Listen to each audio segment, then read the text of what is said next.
कुछ ना कहने से भी छिन जाता है एजाज़े सुखन, जुल्म सहने से भी जालिम की मदद होती है।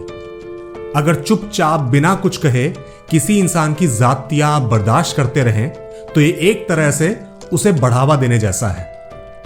ऐसा हो सकता है कि शायद उस इंसान को पता भी ना हो कि उसके कुछ कहने से या करने से आप पर क्या असर पड़ रहा है। अगर खुलकर इस बारे में बात ना की जाए तो ये खुद हम पर भारी पड़ सकता है। और यही है हमारी आज की कहानी की मेन थीम। तो चलिए शुरू करते हैं।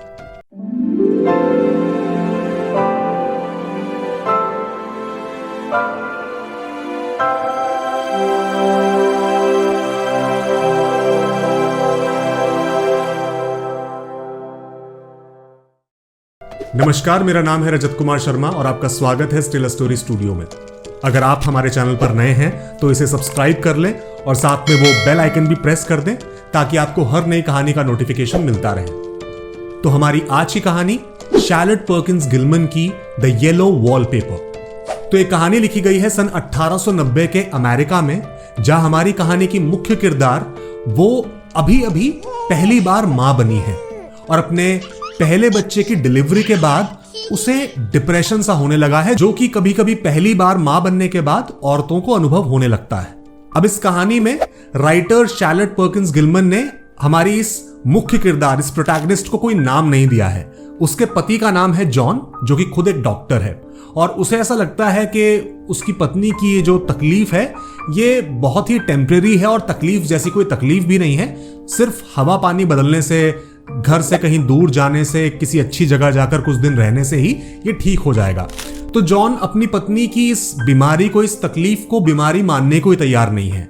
और साथ ही में हमारी नायिका का अपना सगा भाई, जो खुद भी एक डॉक्टर है, वो भी इस बात को मानने को तैयार नहीं है कि उसकी बहन को कोई मेडिकल प्रॉब्लम है।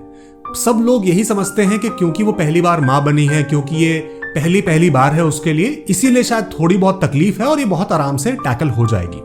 तो इसी के चलते जॉन, उसका पति, उसे अपने शहर वाले घर से काफी दूर गांव के पास, कंट्री साइड के पास एक बहुत बड़े बंगले में ले आता है। अब ये बंगला बहुत ही खूबसूरत बंगला है, बहुत बड़ा बंगला है जिसमें कई सारे खूबसूरत कमरे हैं, चारों तरफ बहुत खूबसूरत गार्डन है और सबसे बड़ी बात कि इसका किराया इतना कम है कि जॉन को और हमारी नायिका को इस बात पर यकीन नहीं हुआ कि इतना बड़ा और इतना खूबसूरत बंगला इतने कम पैसों में उन्हें 3 महीने के लिए किराए पर मिल गया। खैर, वो ये बंगला देखकर बहुत खुश हुए। उसने जगह जगह जाकर हर कमरे को देखा और उसने जॉन से कहा कि जॉन, मैं नीचे वाले फ्लोर पर किसी भी कमरे में रहना चाहूंगी।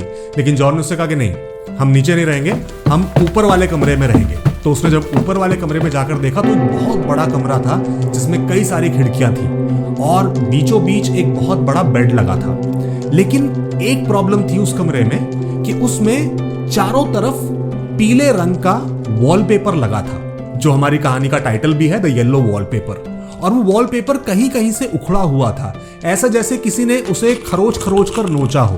तो हमारी नायिका को लगा कि शायद यहाँ पहले कोई स्कूल रहा होगा, बच्चे रहे होंगे जिन्होंने खरोच खरोच कर ये वॉलपेपर नोच दिया।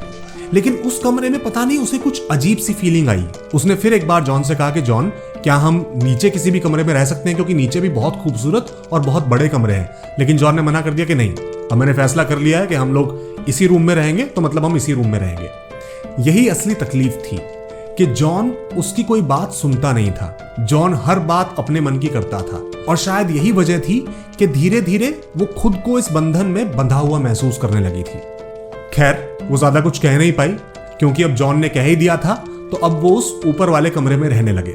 लेकिन उस कमरे में उसे बहुत अजीब सी फीलिंग आया करती थी। जॉन सुबह होते ही अपने पेशेंट्स को देखने के लिए निकल जाता था और वो इतने बड़े घर में अकेली रह जाया करती थी और अकेले बैठे बैठे उस वॉलपेपर को देखते देखते उसे ऐसा लगता था कि जैसे इस वॉलपेपर के पीछे कोई रहस्य है, कुछ तो बात है जो ये वॉलपेपर मुझसे कहना चाह रहा है। इस ऊपर वाले कमरे में अकेले बैठे बैठे न जाने वो दिन में कितनी बार रोया करती थी, लेकिन कोई नहीं था जिससे अपनी बात कह पाए। जॉन से भी नहीं। जॉन भी जब थका हारा शाम को या रात को घर वापस लौटता तो किसी तरह इशारों में वो उसे अपनी हालत बताने की कोशिश करती कि वो इस इस कमरे में खुश नहीं है, वो इसे बदलना चाहती है। लेकिन जॉन उससे कहता कि देखो ये सब तुम्हारे ख्याली पुलाव हैं, तुम्हें कोई तकलीफ नहीं है, तुम किसी और कमरे में जाओगी तो वहां भी तुम्हें कोई ना कोई तकलीफ मिल जाएगी। इतना अच्छा कमरा है, इतना स्पेशियस कमरा है, इतनी सारी खिड़कियां हैं, मुझे समझ नहीं आता कि आखिर तुम्हें तकलीफ क्या है। अब धीरे धीरे उसकी हालत ऐसी होने लगी थी कि जॉन अगर थोड़ी सी भी ऊंची आवाज में बात कर ले या थोड़ी सी भी उसे अपनी बात की सफाई देनी पड़ जाए तो उसके आंसू निकल आते थे। उसकी मेंटल कंडीशन अब दिन ब दिन खराब होती जा रही थी, लेकिन जॉन खुद डॉक्टर होते हुए इस बात को देख नहीं पा रहा था। इसी सब के चलते जॉन ने कुछ दिनों बाद अपनी बहन जेनी को वहां बुला लिया ताकि वो घर का और उसकी पत्नी का और अपनी भाभी का ख्याल रख पाए। लेकिन जेनी के आने से भी उसकी हालत में कुछ ज्यादा सुधार नहीं हुआ। अब उसे उस दीवार में, उन वॉलपेपर्स में पैटर्न्स नजर आने लगे थे। कभी तो उसे वहां सलाखें दिखती, कभी कभी बहुत बड़ी जालियां दिखती, तो कभी उसे एक अजीब सी स्मेल उस वॉलपेपर में से आती और उसे लगता कि जैसे वॉलपेपर उसे कुछ बताना चाह रहा है, उससे कुछ कहना चाह रहा है।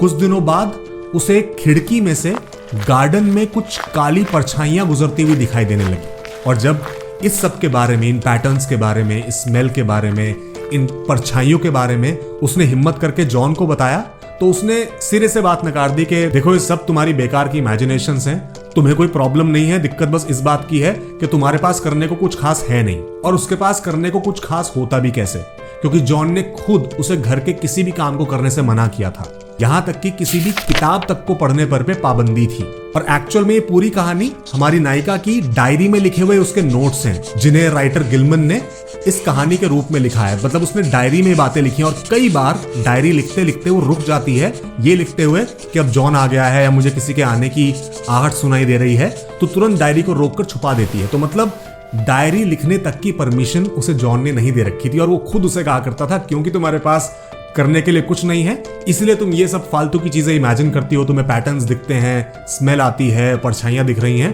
असल में तुम्हें कोई तकलीफ नहीं है। और फिर एक अच्छी पत्नी होने के नाते वो उससे ज्यादा बहस नहीं कर पाती, क्योंकि वो डॉक्टर था, वो उसकी बात मान लेती कि शायद तकलीफ उसी के अंदर है, शायद उसकी अपनी इमेजिनेशंस हैं। और कुछ दिनों बाद वो उसे कहती है कि देखो मुझे ऐसा लगता है क्योंकि मैं दिन भर 24 घंटे हमेशा इस घर में बंद रहती हूँ। और ऐसा नहीं है कि जब वो अपने शहर वाले घर में थे तब भी उसे बाहर जाने की बहुत इजाजत थी या बहुत कुछ करने की इजाजत थी, नहीं, वो जैसी वहां थी वैसे ही यहाँ 4 दीवारियों के अंदर बंद थी। तो उसने उससे कहा कि मैं अपने घर जाना चाहती हूँ, अपने फैमिली से, अपने माँ बाप से, अपने दोस्तों से मिलना चाहती हूँ, शायद मुझे वहां जाकर बेहतर महसूस हो। तो जॉन ने ये बात भी सिरे से नकार दी कि नहीं, यहाँ से जाना तुम्हारे लिए ठीक नहीं है, तुम अभी ठीक हो रही हो, तुम देखो तुम्हें प्रॉपर नींद आती है, तुम ज्यादा खाने लगी हो। लेकिन ये सब सच नहीं था, उसे नींद नहीं आया करती थी, वो रात में बस चुपचाप जॉन के बगल में लेटी रहा करती थी ताकि उसे ऐसा लगे कि उसे नींद आ रही है। खाना भी वो सिर्फ जॉन के सामने खाया करती थी ताकि उसे ऐसा लगे कि वो धीरे धीरे ठीक हो रही है। लेकिन उसकी हालत दिन ब दिन बदतर होती जा रही थी।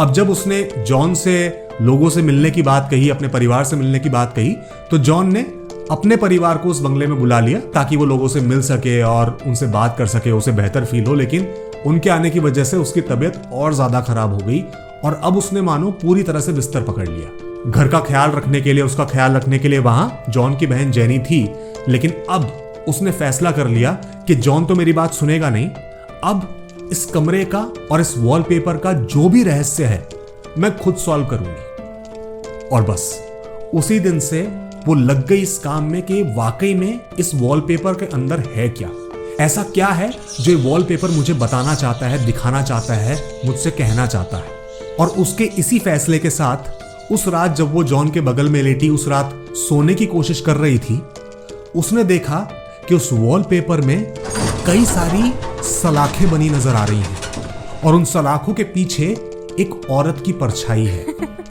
उसे ऐसा लगा जैसे इस वॉलपेपर के पीछे कोई औरत बंद है जो उससे कुछ कहना चाहती है। वो उठकर बैठ गई और उसने ध्यान से उन सलाखों को और उस औरत की परछाई को देखना शुरू कर दिया। उसके मन में तो आया कि वो जॉन को ये बताए, लेकिन वो जानती थी कि जॉन ये सब बिल्कुल नहीं समझेगा।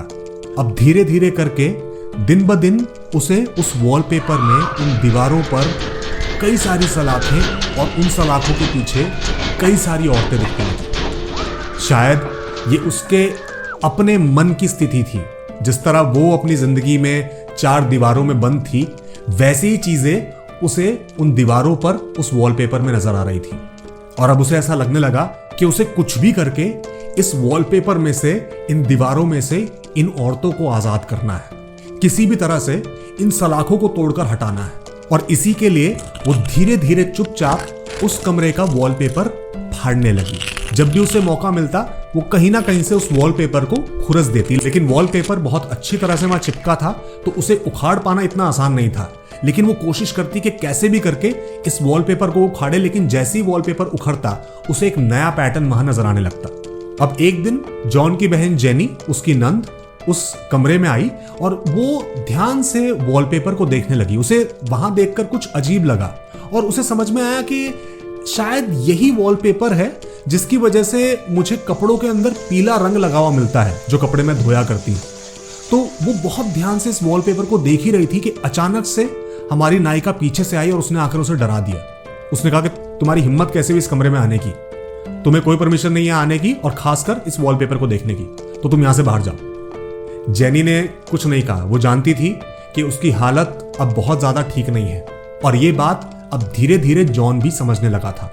जॉन उससे बात करने की कोशिश करता था, उससे पूछता था कि तुम कैसा महसूस कर रही हो, तुम्हें क्या फील हो रहा है। लेकिन अब वो जॉन पर से विश्वास खो चुकी थी। उसे मालूम था कि वो कुछ भी कहेगी वो उसकी बात पर यकीन नहीं करेगा, तो अपनी तकलीफ, अपनी मेंटल कंडीशन इसे बताने का कोई फायदा नहीं है। और इस तरह वक्त गुजरते 3 महीनों की उनकी लीज, उस बंगले की लीज खत्म होने को आ गई।